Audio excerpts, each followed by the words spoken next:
Welcome to our very first episode of Raised Traditional, where we dive into topics that have to do with traditional living and celebrating the great outdoors. Today's episode is of that, the art of hunting. I don't know why I said it that way, but I'm very excited because I am going to be chatting with one of my dearest friends, and she's an incredible hunter herself, Mary Kirkendoll. So our goal for this episode today is to emphasize different hunting techniques and give confidence to those who might be starting out or not sure where to start. We're going to talk about how we both started and what got us into hunting and some of the failures we've had and how we've overcome them and different points to help you get out of your comfort zone and explore the great outdoors. So without further ado, let's go ahead and introduce our guest today, Mary Kirkendoll. Welcome, Mary. We are so excited to have you on the podcast today. So for those who don't know you, could you introduce yourself a little bit? What got you into hunting and maybe how long you've been doing it? Absolutely. I'm super excited to be on this episode as well. Very much looking forward to it. So what got me into hunting was actually from like my upbringing. Okay. So grew up very small town, very rural, and my dad was a hunter growing up. And so my like first memories of it was just him going out, getting game. It wasn't that regular, but whenever was successful. That's like what we ate. That's awesome. Yeah. So for me, a lot of it was like the memories of that, and then just actually helping with like packaging the game. Yeah. Preserving it. Preserving it, and then just like sitting on the floor in the kitchen and like helping my parents wrap and my siblings there, and just like drawing on the packages. Wait. Okay, so for those of you that don't know, Mary, you have a brother and a sister, right? Correct, yes. And your sister's older, your brother's younger? Yes. Is that right? Mm-hmm. I just want to get this straight. Your sister did this too? Yes. That is great. Her sister is super girly girl now, so I love hearing that part of it. So it might be a little personal, but growing up, was your family, like, did you guys depend on that food to kind of like make ends meet? Meat. Yeah. Well, gonna resist. Good play on words, right? So we were very like on the conservative side, like financially as well. And so I wouldn't say that we relied on it as like a necessity, but it was definitely like incredibly important as like a supplement. Yeah. And because it is like such a lean, like healthy way to like live, I don't think that I realized like how important that was until like later years of my life when we stopped hunting for a period of time. Yeah. And it was really just like, more so like pork, and there's nothing wrong with any of that. Like, no. Pork, chicken, your beef, but it's just a lot higher fat content. And so then being able to go back to that has been like really, really incredible. Yeah. For those of you that don't know this about me, I shoot primarily traditional archery. My husband shoots compound, so he has had way better luck harvesting animals than I have. My son is 5, though, so I would say that's like I hate to say like my biggest hindrance so far in my hunting side, but there's a lot of limitations that come with that and like successful harvesting. So Ben and Mary's husband, Ben, they have been one of the biggest blessings to us. Anytime they're very, very successful hunters. And so anytime you guys go out, I'm selfish because I'm like, oh, yes, they're going to get something. And then they're going to need to help make room in their freezer. And they've always been so gracious for fueling our family. And I love that aspect. Like, that's such a sense of community. Like, we have a couple other friends like that, too. Yeah. I would love to get to that point. But for me, it's just hard. I can't give up my traditional side yet. We have a rifle, but I'm enjoying that part so far. But as the market has definitely changed and like financials have become more difficult, groceries are so freaking expensive. And then leaning back on trying to get more into that traditional eating style, like you mentioned, like the clean food, knowing where our meat comes from. Like, it's sad that that's such a concern now, but, I've definitely gone down that path of like, okay, I want to just be eating more game and know it's natural. It's out there. So, well, thank you for sharing that about you. That was really awesome to hear. So let's jump into some practical techniques. We've kind of hit on it now, but what is your primary form of hunting? Like your style? Yeah. So my primary form as far as like a weapon is concerned is I do use a rifle. Okay. I did do a little bit of archery, but that was like more so in high school. I learned to use the traditional bow methods as well. Yeah. And have had a little bit of practice with compound, but it's just not something that I feel incredibly confident Mm-hmm. with. And it does take a huge amount of dedication. So I Mm-hmm. respect it so very much. I really do. And but for me, like it has been the use of rifles. Mm-hmm. And so started out with a 30-06. Okay. And that was like my first rifle that I ever killed anything with. Mm-hmm. Very, very practical. It's an incredible round, incredible rifle. How far can you shoot with something like that? So with that, honestly, I was only really comfortable up about to like 300 Okay. yards. And that was still just, I'm over here at 15. Yeah, So you know. that's just amazing. I love that. yeah, the difference between those. And now I shoot a 26 Nosler. Mm-hmm. And so for myself, like with actually harvesting an animal, I'm comfortable about to 400, 450 yards. Yeah. The gun is capable of far more than that. But again, I want to stay within those comfort levels. Yeah, for sure. Oh, that's so So- cool though. Like, so I'm not gonna lie, I think this year I don't want to say like backup, but my husband, his name's Cody, we'll just throw him in here. But he has that 28 Nosler Mhm. that your husband just had to make him buy. I'm just kidding. No, but it was definitely him and Ben, that bear hunt, that got Cody like thinking. And for me, I love bear meat so much. I had no idea that there was actually a lean part of the Right. bear. I always thought it was a super fatty. And for me, spring bear is so much more desirable than a like fall, like that late summer fall bear where like they've been eating rotten carcasses all freaking summer and they're covered in, for us, huckleberries, like just from like literally the waist down. They're just gross. But in the springtime, they're primarily eating so much of that grass to get that digestion going again. Mm-hmm. They're much more desirable for me at that point. And so we do a lot of baiting and we have a lot of fun. And that's something that I love to incorporate with my son. He has so much fun filling. I think, so let's back up. For me, the traditional side of hunting is such an aspect of just being outside and the adventure side to me right now. And I think that's why I've been okay. Like people always ask me, like, you haven't really killed anything. Like, you're right, I haven't, but I have so much fun. I've been like hunting this way for over 10 years and I'm still not sick of it. But I do have that itch of wanting to fill the freezer so bad. It's not necessarily the kill side to it, it's the I want the meat. And so I definitely have a feeling that this spring I will be utilizing the rifle. Mm-hmm. And hopefully I'll just be bringing you out there with me because I think it would be so much fun to get to do together. Love that, yeah. But I think that I see the benefit of getting to shoot that far. Right. And how much fun, like, especially with a kid, like, getting Bradley to stay quiet in a blind at 15 yards, he's a trooper. But it's like a 2 hour, exactly. It's like a 2 hour max and he's done. And I don't want to cause a negative reaction for him. Right. My son Bradley is 5 for the record. But being able to do something like that and, you know, sit and, what is it, scope, sight, spot, what is it called? Glass. There it We're is. almost there. I'm like, there's a word. Technical I know there's a word. Realistically, we're just watching animals. We're staring at them. But to be able to do that from afar and be able to talk and just kind of enjoy our time, I really hope we can get that in this season because I think that'd be so much fun. I think that'd be so great too. And I love like how you said that, you know, you've been enjoying the hunting portion of this for 10 years because I think that people get so confused between like the difference between hunting and harvesting. Yes. And there's like such a big difference. And I'm like huge advocate for that too, that like the process of hunting itself, honestly, that's like what makes me so passionate about it too. And then like you just feel so incredibly blessed. Yes. When you actually get to harvest an animal. Yes. But like it's a bonus. It's a bonus, exactly. Yes. And it's like, yes, it is the goal, but ultimately like falling in love with the practice itself is what makes it so incredibly valuable. I got goosebumps. I couldn't agree more. Okay.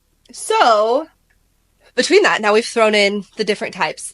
I've never trapped before here in North Idaho. Well, in most of Idaho, there is trapping, especially for wolves, because our population is so. That's a topic for a different story. But we have definitely introduced I shouldn't say introduced. We've always had it, but it's a lot more common now. The trapping side of things. I haven't ever dug into that, but for you, what would you say out of for a beginner? Where should they start when it comes to hunting? weapon wise? Weapon wise, I think that again, it kind of comes back to what is practical. Hmm. Because if you are looking for that harvest portion of it, realistically, it's probably going to be easier to harvest something if you do have a weapon like a rifle. Right. I agree. Yeah, it's just more realistic. Yeah. But for like the ethical portion Hmm. of it, and then also getting into like that true like skill, Hmm. if you take that back a step and Hmm. you do something more like your bow or Hmm. like trapping, Hmm. that's how you're really gonna learn your animals. Yes. So it really again is going to depend on like why do you want to get into this, what's that stemming from, Hmm. what is your need at the end of it, Hmm. and then what are you looking to like for yourself, like what do you want out of it? Yeah. Because if it's like the experience, if it's I want to really like understand nature, I really want to understand these animals, I want to become like a part of that more Hmm. so, and then maybe potentially be able to like harvest one of these one day, I would honestly probably step more so towards like that traditional bow hunting Right. or your trapping, Yep. because you have to become so incredibly intimate with the animal, their life cycle. Yes. They're like in and out of every single day. Like Hmm. you have to get Your so scent, close. Yes, everything. yes. Yes. Yeah. That is so true. And I think a lot of it comes down to also your environment. So we were brought up different. For me, my parents had nothing to do with hunting. Mm-hmm. I've always been raised outside, but my mom grew up with my grandpa and my aunt doing, well, my aunt didn't really do it either when they were kids, but my grandpa he's been hunting since he was like 9 years old. And he has been primarily archery. And so I have the biggest, like, special place in my heart for my grandpa. We are very, very close, but he is the number one reason that I enjoy this so much, I Mm-hmm. would say. And it all started back when I was like 7. And I went to a family camping trip that was actually a 3D archery bow shoot that my mom did not know about. Was not thrilled. My mom does not enjoy camping.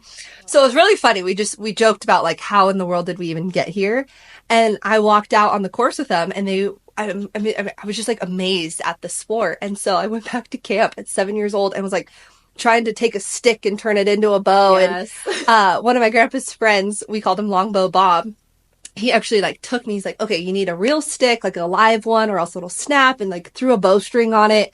And my aunt was at that same shoot. And when I, like a couple weeks later, ended up going down to stay with her in Boise for a little bit, and she bought me my first like fiberglass bow. And I was so excited, but that's what started it all, was just being there and watching them do Yeah. it. And then from there, my grandpa still lived in Washington. And so I only really got to shoot with him whenever he'd come over here. So I did it, but I didn't get to do it regularly like I do now. Mm-hmm. And I was so blessed that they moved back a few years ago, about 12 years ago. And then it's been just game on since then. But I had told you, so for you guys, this is kind of our backstory with Mary, is I met Mary through her husband who worked with my husband. And at the time, I joked with Ben that I had met you for the first time. And I literally told him, you better marry this girl. Mary. I just can't with these words today. You better marry Mary. But I can remember telling him that. And ever since then, I've just adored you and you've been such a dear friend to me. Oh. But with my grandpa living in Washington, I really struggled on having somebody that I trusted Mm-hmm.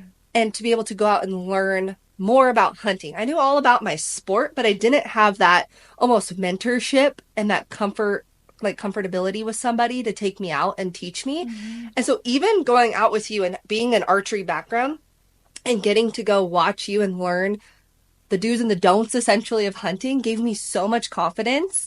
And then luckily my grandpa moved back and I was able to just kind of like embed that in with him. And ever since then, I've just been in love. And every year I'm learning something different. Like it's not like I'm a pro by any means after 10 years, but it's cool that that sense of community and that relationship, how much that has grown into something. And that's my goal now, is to be able to help reach out to people and give them that comfortability or a place to start, like you did for me, into this amazing lifestyle. Yeah, that is so cool. And like thank you for sharing that. Yeah. And yeah, I'm definitely like honored to have been a part of that. And I think that that's like it is so incredibly important that like you find somebody that you can trust Mm-hmm. in this. Mm-hmm. And it's not going to be perfect. Yep. And like that day that we went out hunting, Yeah. like that was, I don't know, that was like 5+ years ago. Yeah. Yeah, and But it was like like a last chance shot. it was. And like I think it's important to know too, like we didn't see anything. Nothing. We saw nothing. Like Nothing. literally there was nothing there. And it's like you never know like who you can inspire or what those like Right. little moments mean Yep. just by like getting outside, being like it's okay to step out of your comfort zone. Yes. And like I'm not, I mean, thank you for like you know, you say I'm a great hunter. I'm not. I'm not a great hunter at all. It's like I just like I love being outside. I Yes. love being able to share that with somebody Yeah. who has like shared that same passion too. Mm-hmm. Yeah, so I just think that it's so incredibly important to like help inspire other people Yes. to find that same And connection with nature. I think a big part too, like, I'm not gonna lie, I was hesitant Mm-hmm. to go out with a guy. Mm-hmm. Like luckily I was able to not like necessarily get my husband into it. Like he had the interest also, but it wasn't like he had been doing it his whole life and I could go lean on him. Like I didn't have that option either. Right.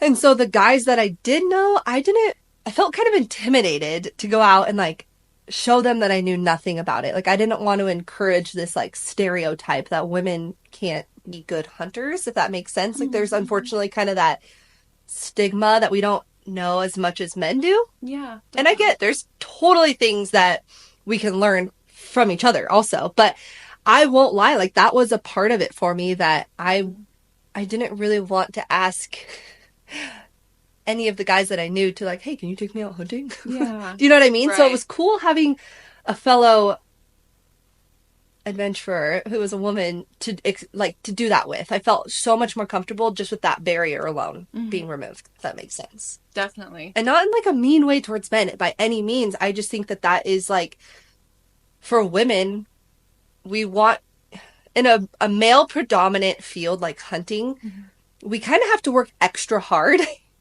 to fit in, Mm-hmm. so Definitely. to say. And so it was like I didn't want to show that side of like, I don't know. I literally don't know anything about Yeah. this. It's a vulnerability, Yes. absolutely. It really is. And then I think that there can also be vulnerability in like questioning, are they taking me hunting because they actually want to teach me Mm-hmm. something? Or is the like or am I being looked down on in this Yes. situation or am I being built up? Yeah. Exactly. And Yep. there's definitely like men out there that they absolutely like will build you up. Mm-hmm. And like I had a lot of those like male figures. Those are who got me into Mm-hmm. hunting. So I've been able to be exposed to the like the other side of it. Mm-hmm. But I very much like can sympathize or empathize like with the fact that like you really I think it really comes down to like how do you trust the person and like Yes. does this person really want to show me and teach me because they want the best for me Mm-hmm. or are they just like okay yeah sure you can tag along but Yeah. I'm gonna kind of like roll my eyes at you the whole Uh-huh. time and think that like you know why are you doing this Yes. yeah And on that, to piggyback off that, it's so important who you trust, like you said.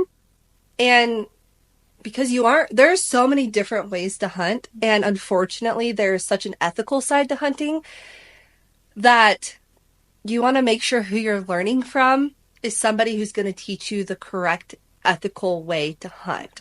And that can be kind of, if you don't know anything about hunting, you don't know um, if what they're teaching you might not be ethically correct. Right. And for sure so I would say that's another, like a great point to it that can cause kind of that concern. And so for me, I almost, people will like kind of laugh at the idea of hunter education, but even taking it, knowing what I knew, because in Idaho, based on like your age, you don't have to take it if you're kind of grandfathered in from a certain age on, right? But you have to take hunter education in order to get your hunting permit and license and like all that stuff.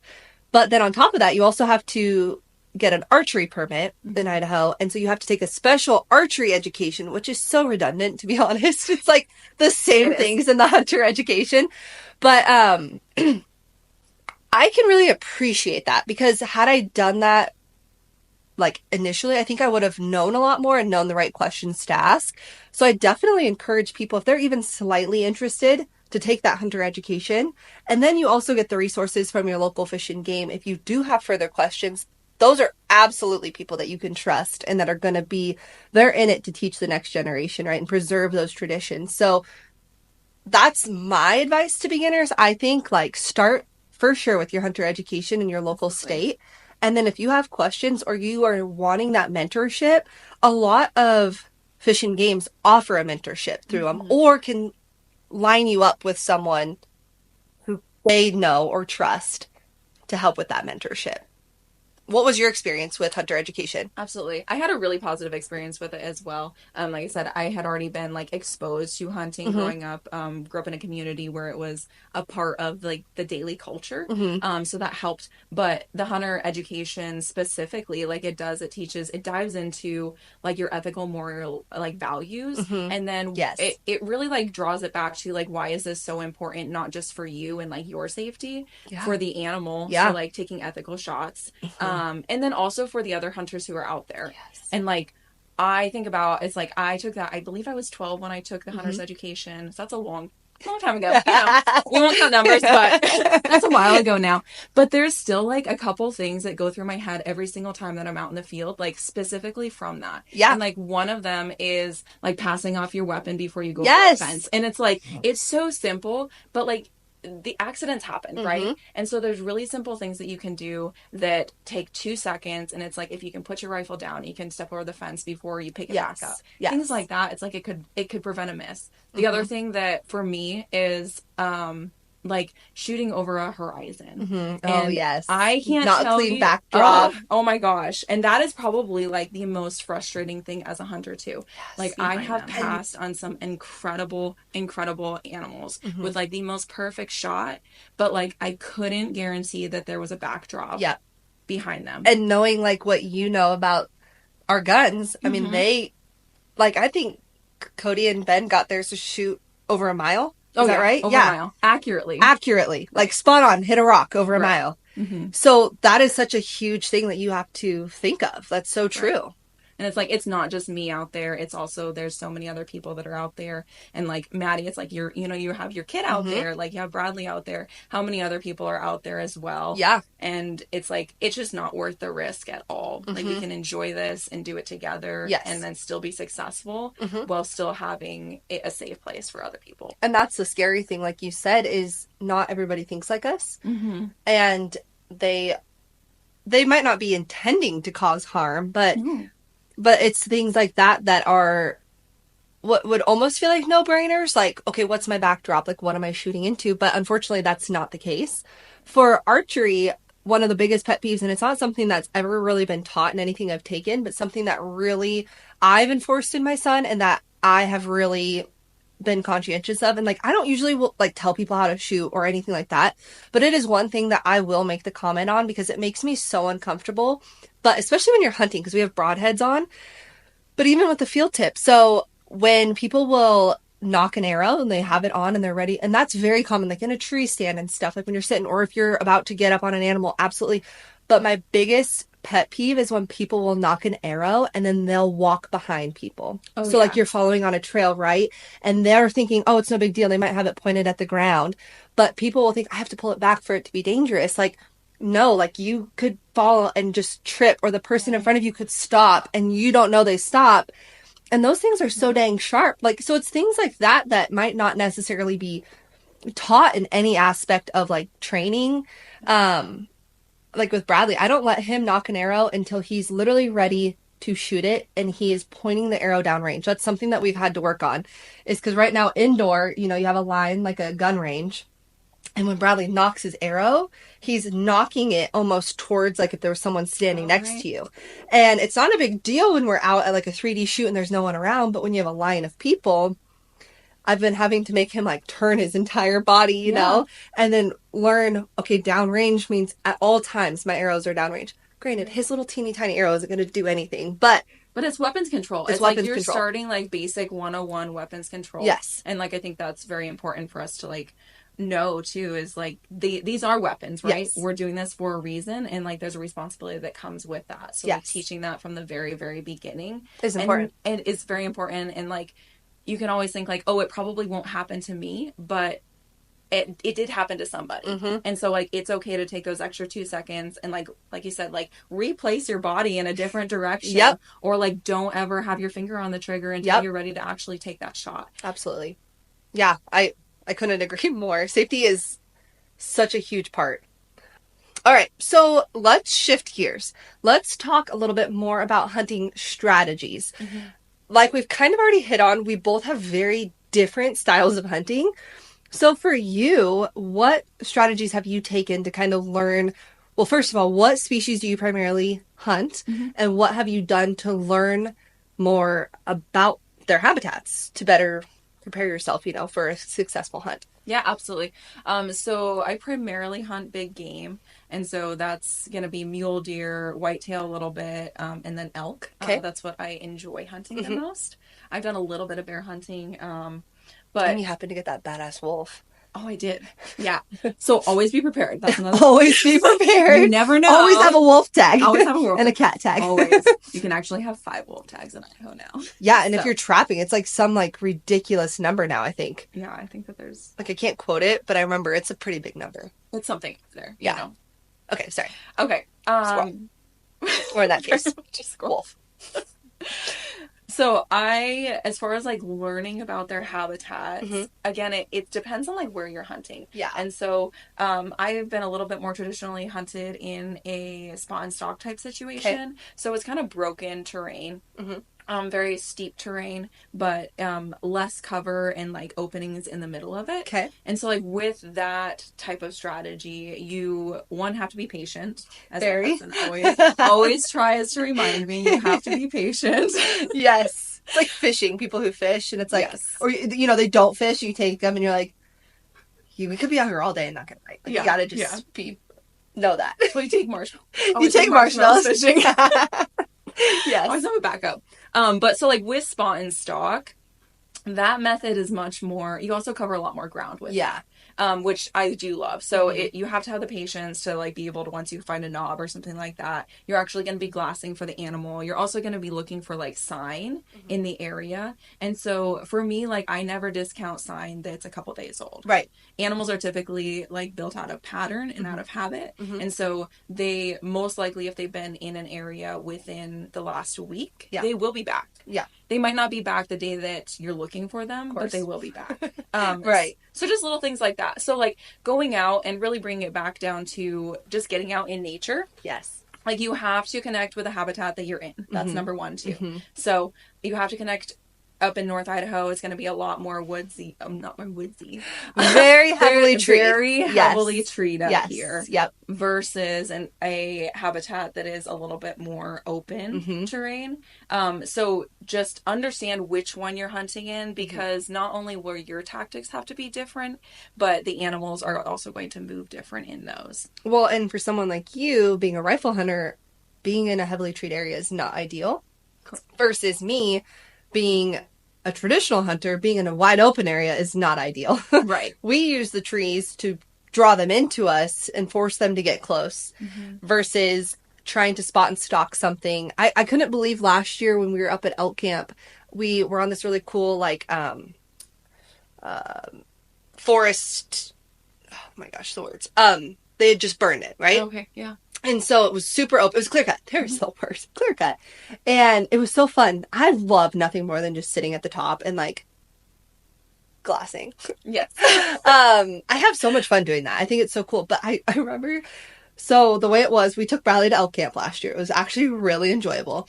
But the clear cut had this like kind of like fork in the middle of it, and it kind of split out. So my grandpa and I went on this side, and on this little valley over here, Cody and Bradley were over there. We thought, okay, well, worst case, they might spook something over to us, right? So we went up on the top, and at that point, we were just checking mostly for signs, and we're like, they have to be in here, right?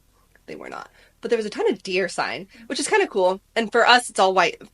I should say 90% whitetail. There are the occasional muleys up here. But I can remember being at the top of this valley. I mean, and it was maybe 100 yards down. I would say, yeah, probably 100 yards down. And I remember seeing this deer like jump down, obviously probably got spooked from Bradley and Cody. And she's at the bottom of it walking on the trail. And that's what people discount a lot too, is how often Mm-hmm. they are literally just walking on the trail. But she's walking, and I literally just like, boop, like just poke my head up, right? And she just locks on. She flings her neck back Yeah. and locked onto me. And I was like, there's no way she saw that. And it was just silent out there, right? And sure enough, like she was dead on. Yep, And she so saw you. for me, I'm like, oh, that's toast. So, like I could try and follow her and get, but there's no way that I'm gonna Right. get on her. So it was really interesting. Like, so this is why we stay in trees. Mm-hmm. So for me, I'm primarily in a tree stand. That's my ideal way to hunt. But I also, it's funny, I rock climb, but I hate like just standing at a height, if that makes Mm-hmm. sense. Like rock climbing, I'm not looking at the ground. Up in a tree stand, I'm literally only looking at the ground, right? And then standing up on this teeny little platform. So I have, and the Lord graced me with a nice booty, right? So most of the stands have these tiny little seats, these tiny little platforms, and I'm like, this is so uncomfy. So I found one that's awesome. It's got a big old seat, nice big platform. It's the best Nice. once it's up. It's like the hardest thing in the world to put up. Of course, it's so freaking heavy. But that has been my new favorite way. I'll take one ring out of my ladder, and if I can sit in that thing, I will sit in that thing all day long, and I'll throw a podcast in one ear, and super low, of course. But I mean, I'm as content as can be. I don't have a little human saying, "Mom, mom, mom, mom, mom," over and over, right? But I don't have that freedom, especially with, our husband's schedules. So a lot of times Bradley does have to come with me to go hunting if I want to go hunting, right? And I think even though the chances are so slim that I'm going to be successful with that style, Mm-hmm. we were really excited. Amara's Step actually sent us a blind to test out and kind of review. And it was so much fun doing that with Bradley. And I brought one of those, those like little wagons that you take to like Yeah. the beach or whatever. I threw a nice pillow, and this is in November, so it's like, 15 degrees in the mornings. Put a big old fuzzy pillow, a big old fuzzy blanket. Bradley had, his coveralls and like his Carhartt on, and he had so much fun. I could wheel him down the trail, and then he hiked into the blind, which isn't that far. And then I set the wagon up in the blind, plopped him. He had these little wireless headphones and his iPad, and like while the sun was coming out still, like he would be chilling, and then he was so in tune with just like watching. I mean, it was just so cool. And yeah, we only did it for like 2 hours because like I said, I don't want to make it a negative experience for him. Mm-hmm. But I mean, what 5-year-old, like, and he just like comprehended you had to be silent. Yeah. Do you know what I mean? And so it's like I didn't really like, yeah, I'd remind him like, hey, shh. But it got to the point where he was like, hey, shh, to me. Mom. Hunting here. Yeah, like, lady, Yeah. keep it down. So all I'm saying was I was able to adapt my style from being in a tree stand, ideally for me, but I was still able to adapt my current conditions for my son into that blind. Yeah. It was awesome. And so I'm like, it built the confidence for me that I'm like, okay, you've only been bear baiting, but maybe we are to a point. He's probably a year out still from being able to. I'm a worrywart. Like, I'm such a. My husband's like, oh, he'll be fine. But, like, to put him in a 2-person ladder stand, I'm still just that little teeny bit nervous. But I figured we could test it out by, like, really shortening it down and keeping it low to the ground and just see what he thinks of it. But I just think it would be so much fun to be able to take that next step with him into, like, bear season. And, of course, then we're going to be even better sitting up high, But I just think it's so neat that there are these different ways to do the same thing. There definitely are. Yeah. And they're so different too. Yeah. And I think that like for those of you who are like trying to find out like, do I even want to be a part of this community? Right. Because that is a question, right? Yeah. And it's not for everybody. Right. But like if you're like, hey, I'm interested and this sounds like interesting, or I have a little bit of exposure, I don't know where to go from here. Yep. Like I think that's important to know too, Mm-hmm. that like find the style that makes you enjoy it. Yes. And it's not always going to be enjoyable. Like, I cannot tell you how many times I've been on a mountain, like, in the middle of a snowstorm. Oh, my gosh, in a rainstorm. 34 and raining. Yeah, Yes. 34 and raining. And you're soaking wet. Yes. And, like, you have 7 miles to go. Uh-huh. And it's just like, why do I do this in this moment? But for me, it's like I absolutely love when I say like the hunt, I think of more so like the chase. And like Yes. that for me is like that is my passion, Yeah. that's my style. Because I feel like I get to understand the animals, I get to be a part of their habitat so much. They draw me into what is their world. Hmm. But then on the like the vice versa side of that, it's like Maddie's talking about, it's like you bring the animals to you. Yeah. And like that in itself, like it's such a dynamic. Hmm. Like literally, I think when you start to realize that like you are interacting with like another creature in this way, it becomes like, oh, it just like it gives me the goosebumps. One of the biggest highs for me is elk calling. Mm-hmm. So I love one, I think it's so much fun just to even practice, but I think it is such, oh my gosh, like you just said, getting goosebumps. I can remember last year practicing after I failed miserably at an elk calling contest and my kid kicked butt and won. But I was so humiliated. I put myself out there and I was so bad. Good for you. Good for you. So, moral of the story, I learned how to read call, like pat myself on the shoulder pretty dang good, right? And so I was super excited to go to elk camp this year. I did the cow calling, but my grandpa always did the bugling. Mm-hmm. And this year I was like, you wait, I'm going to show you. And I mean, my grandpa still did really well, but I was able to contribute, right? So I can remember vividly getting an elk. So it was one thing when my grandpa would call and they would call back. It was still incredible, right? Mm-hmm. But when you let out that bugle and one calls back, I mean, it was just like the cool, like I almost forgot, like, oh, go again, like do something, right? Because I was like just mesmerized that this thing, one, can make the sounds they do, but two, like thought, wow, that sounds enough like me to answer back. You know, Yeah, like absolutely. it was just such a high. It's like being brought into like again, it's like a part of their world. Yes. And I think that at least for me is like where I've learned to respect them more and more and more and more. Mm-hmm. Like the more harvesting that I've done, the more hunting that I've done, like the greater my respect for these animals has become. Yes. Because like you cannot truly be a great hunter without having some kind of like symbiotic relationship Absolutely. with them and with the nature around them. Absolutely. I could not agree more. I always laugh because, especially where my parents live, you could like walk out and just like drive over a deer. And I always laugh because when you're in the woods, you're like, how is it so hard to find them? Right? Like, shouldn't they just be everywhere out here right now? And then you drive, to pick up my kid from my mom's house and I pass, these giant freaking velvet bucks and stuff. And I'm like, cool. Like I want you, but no. Right? They're smart. They are so smart. Turkey. So that's one of my favorite things to hunt because Bradley has so much fun hunting turkey. But thinking that turkey are dumb is like the worst thing I could have ever thought. So I looked at them and my parents always had them in their backyards and I was like, these are like such a ridiculous, like they're ugly. Like their faces are so ugly. Obviously the toms are really gorgeous when they're puffed up, but like for the most part, I think turkey are really freaking ugly. And I just remember thinking like, when I was a kid, I didn't think I would be able to, ever harvest a deer or an elk or a bear because I always thought they were these incredible, and they're these incredible creatures, right? Mm-hmm. And they look so incredible. But I always remember being young thinking, oh, I could kill a turkey. Like they're just, no, you're like, yeah, they're ugly. But they humbled the crap out of me last year. And learning like from color and like how much like we've messed around with the blinds and the calling of turkey. I mean, they're almost as fun as elk for me. And I'm not going to lie. I've not even passed up. I have forgotten to lift my weapon on a bear, on a deer. Well, I actually ran away from a deer. That's a different story. And an elk. I mean, these were situations I probably could have made happen, but they were my very first encounters with them ever.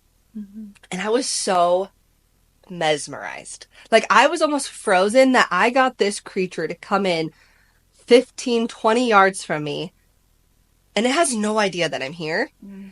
And what an accomplishment just to, like, feel that. But then that split second of like, oh, now they know I'm here. And, one, I didn't have my tag and I just ethically could not shoot the bear. Mm-hmm. Two, the stupid, I shouldn't say stupid deer. It's a good story. She knew I was there and she started snorting at me and stomping. She obviously had a fawn nearby, but I mean, I like got scared of a doe. Like it was, Hey, like it was kind of, those things come at you. she was just like, you could see it was cold, so you could see she was like, just snorting at me and she kept stomping and I'm like, okay. Like, You're like from one mama to another. I know you. where I'm gone. I'm out. Peace. But I just laugh. And then the elk are something else. Like I haven't gotten the privilege to get a moose tag or actively hunt moose, but I've encountered them multiple times when I don't want to because them and elk, I mean, it's hard. I could shoot them absolutely the meat all day long, but they are so, it sounds corny, but majestic. They are. No, absolutely. Absolutely. I feel like they're like the unicorns of our world. Yes. And like I have such a respect for them. Yes. Absolutely. Yeah. It was really hard for me to get my first like bull elk. Just because like I do have such a respect for them as a creature. Yeah. And they are like they're so majestic. Yeah. And like there's nothing wrong with, having like harvesting them ethically. Like that's obviously they've been a part of our culture. They've been a part of like the native culture. Yeah. Like that is part of, like who we are as humans. But absolutely like it's just like absolutely incredible to watch them or to like hear that bugle and even to like be on one of their tracks and like to be on them to like the smell of them. That's a different story, but the fact that you say that is so funny because I can actively remember be like, almost like a horse smell is kind of like what they remind me of. And I'm like, very musky. Oh, Lord. Like, oh, they're here. Yeah, very musky. Or you're like smelling deer urine, and you're like, oh, yes. Like, I've never been so excited to smell pee before in my life. Oh, yeah, absolutely. Okay, so really quick sidetrack. I'm going to tell the kind of funny story. Yeah. So, like, growing up, right, my involvement with hunting was mostly from, like, my dad and just, like, tagging along and a couple of, like, his buddies and his friends. And so, like we didn't have any of this like Kuiu stuff or Sitka gear, anything like that. It was like the traditional like old wool, like really thick pants that like made you itch for days. But it's silent and it's waterproof. It's silent, it's waterproof. Well, it's not waterproof, but it keeps you warm. Yes, exactly. Yes. But so what they would do is they would go out and they would find like a pile of poop or a pile of fresh urine. And what you were supposed to do is you would go down and you would get on your knees and you would just smother yourself in that all over yourself. So that way, you just kind of mask your scent. Exactly. And it's like the most natural way to do it. But I tell you what, the mixture of wool, sweaty father, and oh my gosh. And then your poor mother washing that. Yes. Yeah. So there's 1,000,001 different ways to do things. We've come a long way in the last 20 years. So are you recommending that to beginners? Is that what you're saying? That's what I'm saying. Go roll around in elk poop? Absolutely. If you want to become a part of this culture, that's where you gotta start. I'm going to throw out, there is some scent wash that you could just start with. Or just learn, weather. No, that is, it's funny is I actually, I got some deer urine that like to try and like help with the scent and bring them in. And like you said, that high of that hunt and like the harvest being the bonus, but just to get them in. Like I was just like, oh, so on it last year. Like you're like, I will do anything. I will do anything. And sure enough, I stepped all over in this urine. I put it all over my boots. I walked in with it.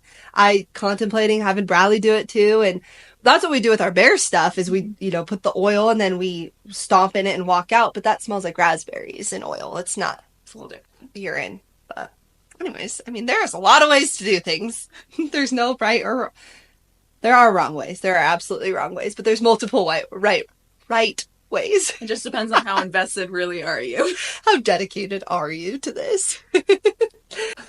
All right, Mary, thank you so much for sharing all of that just wealth of knowledge you had in the hunting field. And just, I hope you guys got a little bit more confidence coming from, we both started somewhere and everybody's story is going to be different. So I just encourage you to, if you don't even know the slightest spot where to start, my social media will be attached in the show notes. And if you're watching on YouTube, in the description.